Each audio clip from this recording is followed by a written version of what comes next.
या तो अशोक बनकर चमको या बुद्ध बनकर अंधकार से बाहर निकलिए सर। खलीफे ने कहा यार ये तो पागल आदमी है, पैसे और स्त्री के पीछे भागना एक ताकतवर आदमी का काम है, वो क्यों इतना नशा कर रहे हैं, रात में नींद नहीं आती, ये सारी एनर्जी को चूस लेता है।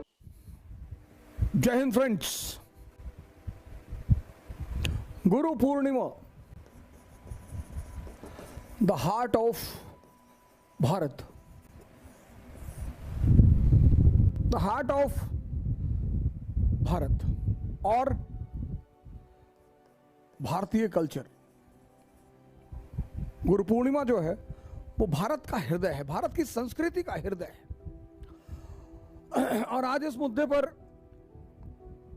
मैंने सोचा आपसे कुछ चंद बातें शेयर की जाएं, एक गुरु की हैसियत से नहीं। सर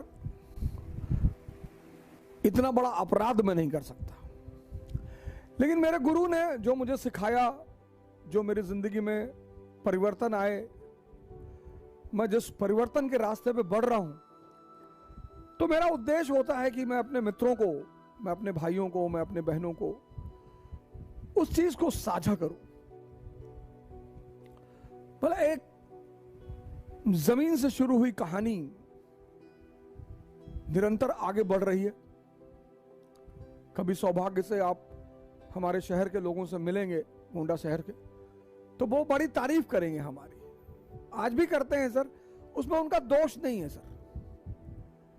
हमारे कोलीग हैं, हमारे फ्रेंड्स हैं इलाहाबाद में, ऐसे बहुत सारे लोग हैं सर, मैं उन्हें कभी दोषी नहीं ठहराता सर, क्योंकि उन्होंने जो रूप देखा है वो भी सही था, और अब जो रूप आप लोग देख रहे हो वो भी सही है।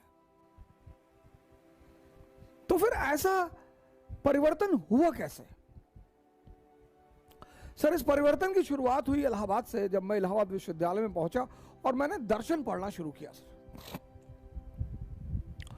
गुरु पूर्णिमा जो है वो भारतीय संस्कृति का केंद्र बिंदु है। मतलब ऐसी चीज शायद ही किसी दुनिया की दूसरी संस्कृति में हो, शायद ही। इसीलिए भारत का अस्तित्व तो आज तक कोई मिटा नहीं पाया। हसन बसरी के पास बगदाद का खलीफा पहुंचा, उसने कहा मुझे ज्ञान लेना है यार, मेरे पास सब कुछ है दुनिया का, मैं तब भी रोता रहता हूं और तुम्हारे पास कुछ भी नहीं है, तुम नाचते रहते हो, मुझे यह कला सीखनी है। बोला सिखा देंगे, हमें कौन सी दिक्कत, सिखा देंगे।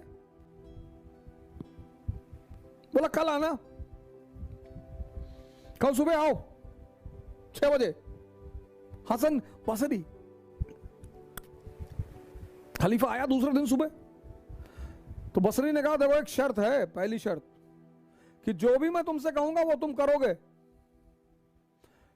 क्रॉस क्वेश्चन नहीं करोगे, और अगर तुम समझ गए तो तुम मेरी वाली अवस्था में आ जाओगे। और उसने कहा ठीक है बताओ क्या करना है।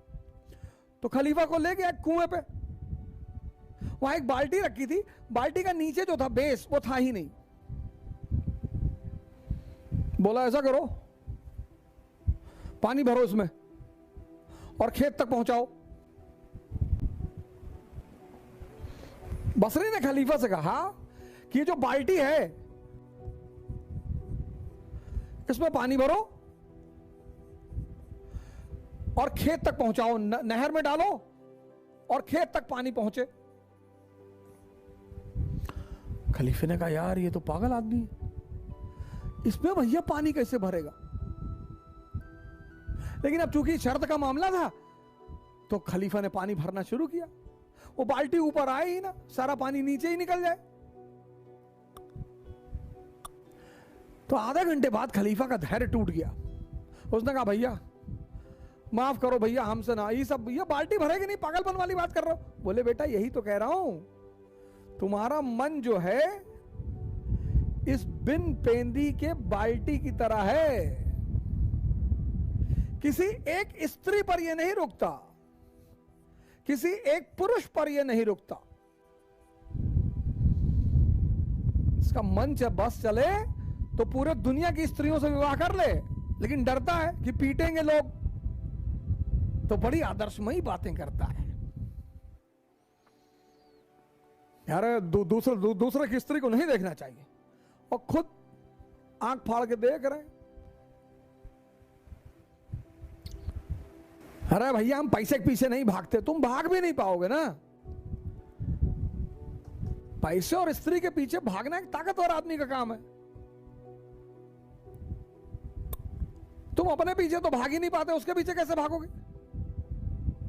तो आपकी जो एनर्जी है उसको ये सब चूस लेता है, तो आपकी एनर्जी आपके गोल तक पहुंच ही नहीं पाती। आपको पता ही नहीं चलता कि आप पर डे, आप देखो रात में, शाम को, आज हमारे जो मित्र हैं, भाई बहन हैं, वो क्यों इतना नशा कर रहे हैं? रात में नींद नहीं आती, क्योंकि ये जो है ये सारी एनर्जी को चूस लेता है, सारी। उस एनर्जी को जहां जाना है वो पहुंचती ही नहीं। तो जब एनर्जी अपने गोल तक नहीं पहुंचती तो अचीवमेंट कुछ होगा ही नहीं। भारत यानी ज्ञान, गुरु यानी प्रकाश। भारत की संस्कृति का सबसे अहम हिस्सा है गुरु, और हम लोगों ने उसे छोड़ दिया। और मैं आपको बताऊं सरकार साहब लोग, अगर गुरु मेरे जीवन में नहीं होता तो या तो मेरा एनकाउंटर हो गया होता और या कहीं मैं भीख मांग रहा होता। इसी बात से प्रेरित होकर, भावना में बहकर कबीर तो एक्सट्रीम पे चले गए। गुरु गोविंद दो खड़े काको लागू पाए, और बलिहारी गुरु आपने गोविंद देव बताए। कबीर तो एकदम इमोशनल हो गए हैं कि नहीं नहीं, अगर भगवान और गुरु दोनों खड़ा, मैं पहले गुरु का पैर छूंगा, क्योंकि तुम अगर नहीं होते तो इसका तो पता ही नहीं चलता।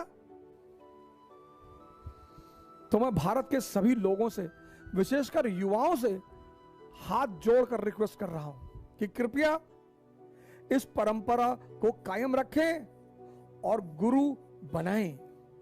बड़े सारे लोग हैं सर, बड़े गुरु हैं, सदगुरु हैं, श्री आशुतोष महाराज हैं, मां निर्मला देवी हैं, अब तो समाधि में है। और प्लीज एक बात और, आप नहीं करना चाहते मत करिए, पर किसी के खिलाफ बोलिए मत। पंडित श्री श्री रविशंकर जी हैं, आदि एटसेट्रा, किसी को भी पकड़िए सर, अंधकार से बाहर निकलिए सर, रोशनी की तरफ बढ़िए, और या तो अशोक की तरह चमकिए